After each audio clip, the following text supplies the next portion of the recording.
C'était le pilier de la famille. Amel Bent se confie avec émotion sur le décès de sa grand-mère. Ce dimanche 11 mai, sur le plateau du JT de France 2, Amel Bent est revenue sur la mort de sa grand-mère, sa principale source d'inspiration, à qui elle rend hommage dans son nouvel album. Révélée dans les années 2000, Amel Bent a su rester sur le devant de la scène musicale française. Découverte au sein de la deuxième saison de La Nouvelle Star, en 2004, la chanteuse a officié en tant que coach dans l'émission The Voice plusieurs années d'affilée. Le 16 mai 2025, elle dévoilera son 8e album, intitulé Minuit Une, dans lequel elle rend hommage à sa grand-mère décédée en novembre dernier. Venue promouvoir la sortie de son nouveau projet musical, sur le plateau de France 2, Amel Bent est revenue avec émotion sur sa principale source d'inspiration. C'était une femme qui nous a gardés.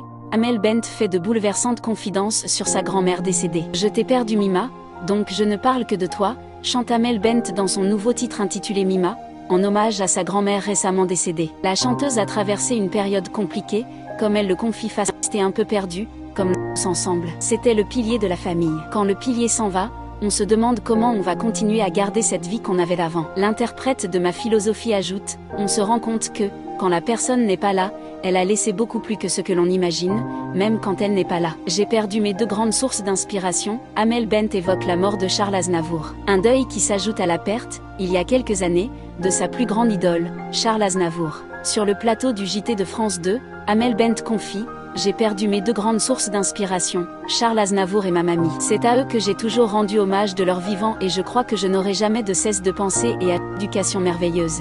Ni de rester forte aussi. Charles Aznavour avait d'ailleurs laissé un joli cadeau à la chanteuse, en lui écrivant une chanson. Quelques jours après sa mort, en 2018, Amel Bent confiait à Télé Loisirs, il m'a écrit donc cette chanson qui s'appelle Je reste seule. Un titre que je n'ai jamais pu chanter sur scène tellement il m'émeut.